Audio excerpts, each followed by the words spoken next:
PRC committee నియమించి నూతన IR ప్రకటించాలని ఏపీ ఎన్జీఓ ఉద్యోగుల సంఘం రాష్ట్ర అధ్యక్షుడు శివారెడ్డి డిమాండ్ చేశారు. చిత్తూరు నగరంలోని ఎన్జీఓ భవనంలో ఏర్పాటు చేసిన జిల్లా కార్యవర్గ సమావేశంలో ముఖ్య అతిథిగా పాల్గొని ఆయన మాట్లాడుతూ ప్రభుత్వ ఉద్యోగులకు 1వ తేదీనే జీతాలు అందిస్తున్న రాష్ట్ర ప్రభుత్వానికి కృతజ్ఞతలు తెలిపారు. త్వరలోనే పీఆర్సీ కమిటీని ప్రభుత్వం నియమించి నూతన ఐఆర్ను ప్రకటించాలని కోరారు. అందరూ కోరుకునే విధంగా సిపిఎస్ రద్దు చేసి ఓపీఎస్ ఏర్పాటు చేయాలన్నారు. అనంతరం ఉద్యోగుల సమస్యలపై సుదీర్ఘంగా చర్చించి వాటిని త్వరగా పరిష్కరించేందుకు కృషి చేస్తానని హామీ ఇచ్చారు. ఈ కార్యక్రమంలో జిల్లా అధ్యక్షులు రాఘవలు, జిల్లా కార్యదర్శి రఘు, జిల్లా ఆర్గనైజింగ్ సెక్రటరీ ప్రదీప్, తాలూకా యూనిట్ అధ్యక్షులు భానుప్రకాష్, పద్మావతి, తాలూకాల అధ్యక్ష కార్యదర్శులు పాల్గొన్నారు.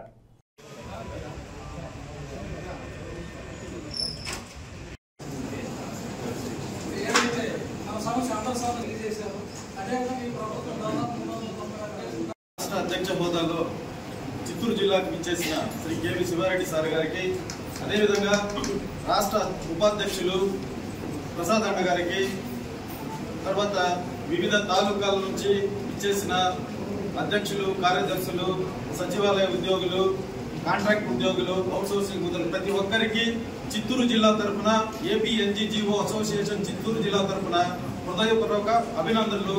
ఈ సభని ఇంత గ్రాండ్ గా సక్సెస్ చేసిన దానికి థ్యాంక్ యూ వెరీ మచ్.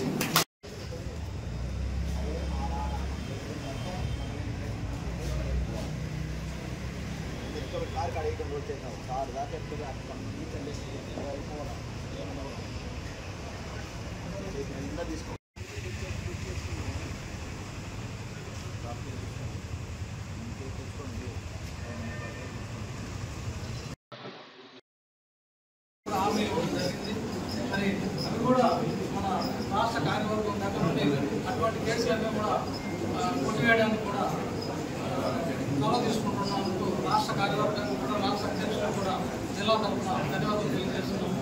మరి ఇంత సుదీర్ఘమైన అందుకనే మామూలుగా అయితే ఈసీ ఎప్పుడు కూడా ఉదయం పెట్టుకునేవాళ్ళం.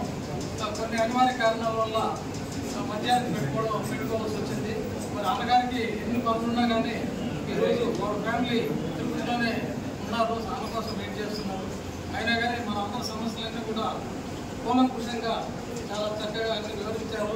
ఇంకా ఏదైనా మిగిలిపోయినట్టు మా దృష్టికి తీసుకొచ్చారంటే అవి మేము రాష్ట్ర నాయకత్వానికి తెలియజేస్తామని చెప్పి నిర్ణయించుకుంటూ vote of thanks organizing secretary రాష్ట్ర సంఘం JAC chairman KV Siva Reddy, AP NGO Chittoor జిల్లా ఈసీ మీటింగ్, ఎగ్జిక్యూటివ్ మీటింగ్ జరగడం జరిగింది. నన్ను ఆహ్వానించడం జరిగింది. తప్పకుండా వస్తా అని చెప్పి మీటింగ్ నేను అటెండ్ కావడం జరిగింది. ఇక్కడ అన్ని తాలూకా అధ్యక్ష కార్యదర్శులు కొన్ని సమస్యలు చెప్పడం జరిగింది. ఉద్యోగులకు రావాల్సిన గత ప్రభుత్వంలో ఏ అయితే బాకీలు ఉన్నాయో ఈ ప్రభుత్వంలో ముఖ్యమంత్రి గారు కూడా 21,980 కోట్లు బ్యాలెన్స్ ఉద్యోగులకు రావాలని కూడా శ్వేతపత్రం విడుదల చేసింది. అవన్నీ కూడా అంచెలంచెలుగా ఈ ప్రభుత్వాన్ని ఇస్తాదని ఆశాభావం. ఎందుకంటే మాకు ఈ ప్రభుత్వం మీద నమ్మకం ఏం కలిగిందంటే వచ్చి రాగానే పోయిన నెలలోనే 1వ తేదీ జీతం వేయడం జరిగింది. గత ప్రభుత్వంలో 5 నెలల్లో ఏ రోజు 1వ తేదీ జీతం వచ్చింది లేదు. మరి మా పెన్షన్స్కి అయితే 15వ తేదీ 20వ తేదీ పెన్షన్ పడేవారు, చాలా ఇబ్బంది పడేవారు. మరి ఇది కొత్త ప్రభుత్వంలో 1 నెలలే కాకుండా ఈ నెలలో కూడా 1వ తేదీ జీతం పడడం జరిగింది. పెన్షన్స్ జీతాలు పడినాడు. ఈ ప్రభుత్వం పైన నమ్మకం మాకు ఉంది అనేది నాకు తెలియజేసుకుంటున్నాం. ఎందుకంటే ప్రభుత్వాన్ని కూడా ధన్యవాదాలు చేసుకుంటాం. మాట మీద నిలబడింది ఈ ప్రభుత్వం. సీనియర్ ముఖ్యమంత్రి గారు 14 సంవత్సరాల అనుభవం ఉండే వ్యక్తి కాబట్టి ఎక్కడ ఇబ్బంది పడకుండా ఎవరికి ఏ డబ్బు ఎంత అవసరమవుతుందో ఆ డబ్బులను ఎత్తిపెట్టి ఉద్యోగులకు ఎంత అవసరమో అంతకు వాళ్ళకి ఇవ్వాలా. అదేవిధంగా పథకాలకు ఏ విధంగా డబ్బులు ఎంత ఇవ్వాలని వాళ్ళకి పెట్టి వాళ్ళకు కూడా 1వ తేదీ పెన్షన్ పథకాలు కూడా ఇవ్వడం జరిగింది. కాబట్టి మరి అంచలంచెలు కూడా మాకు ఈ ముఖ్యమంత్రి గారు కూడా ప్రతిపక్షంలో ఉండేప్పుడు ఖచ్చితంగా నేను ఐఆర్ ఇస్తానని చెప్పాడు. సరే ఐఆర్ అనుగుణంగా ఒకే నెలలో వచ్చానే ఇవ్వలేమని మేము కూడా అడగలేదు. ఎందుకంటే ప్రభుత్వానికి కొంత ఎసులుబాటు ఇవ్వాలి కాబట్టి ఆ నమ్మకం అయితే ఈ ప్రభుత్వం ఇస్తుందని కూడా నమ్మకం ఉంది. ఖచ్చితంగా ఐఆర్ ఈ ప్రభుత్వం ఇస్తాం. దాదాపు గత ప్రభుత్వం 153 నెలల డిఏలు ఎగరగొట్టింది. మాకు 153 డిఏలు కొట్టుకుంటే ఒక ఉద్యోగి నుంచి దాదాపు 2 లక్షల నుంచి 6 లక్షలకు ఉద్యోగులకు రావాల్సిన పరిస్థితి ఉంటుంది. ఇది గవర్నమెంట్ బాకీకి రాకుండానే ఇతర మా జీపీఎఫ్, ఏపీజేలై సరెండర్ లెక్కనే అది 21,580 కోట్లు బాకీ అనేది కూడా ప్రభుత్వం తెలిసింది. మరి ఇవన్నీ కూడా ఎత్తుకుంటే సుమారుగా ప్రభుత్వం బాకీ అంటే మరి ఆ ప్రభుత్వంలో అనేది మరి ఒక డిఏ కూడా ఇవ్వకుండా పోయింది. కాబట్టి మరి ఈ ప్రభుత్వంలో కూడా అంచెలంచెలుగా గతంలో చంద్రబాబు గారు 2019లో కూడా మాకు ₹1 బాకీ రాకుండా పీఆర్ శారీస్తో సహా ఇచ్చిపోవడం జరిగింది. 43% 50% కూడా ఇచ్చిపోవడం జరిగింది. ఈ ప్రభుత్వం కూడా అదే విధంగా 2019లో ఏ విధంగా సహాయ సహకార ఉద్యోగులు చేశాడో అదేవిధంగా ఈ ప్రభుత్వం చేస్తారని నమ్మకం ఉంది. అయితే మా కాంట్రాక్ట్ ఉద్యోగులు కొంతమంది మిగిలిపోయినారు కొన్ని డిపార్ట్మెంట్లో.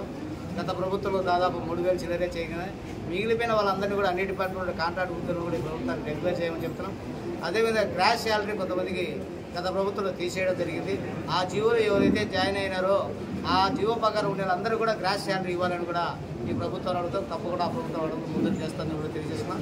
ఉద్యోగులకు రావాల్సిన బకాయిలు కానీ డిమాండ్ కానీ వాళ్ళకి రావాల్సిన న్యాయమైన కోరికలు అన్నిటి కోసం ఈ ప్రభుత్వంతో మేము ఖచ్చితంగా ఇప్పించుకునే నమ్మకం మాకుంది. అభినవ సంబంధం ఆ విధంగా ఈ ప్రభుత్వం కోరుకునే ప్రభుత్వం, ఎంప్లాయీస్ ప్రజలు కోరుకునే ప్రభుత్వం కాబట్టి ఖచ్చితంగా తీసుకెళ్ళి ప్రభుత్వం అడుగులేస్తుంది.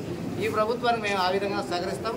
ఈ ప్రభుత్వం ఏ సంక్షేమ పథకం పెట్టినా ప్రజలకు అట్టడుగు తీసుకుపోయేందుకు ఉద్యోగులు, ఉపాధ్యాయ కార్మికులు అందరూ కూడా సహకరిస్తామని తెలియజేస్తాం.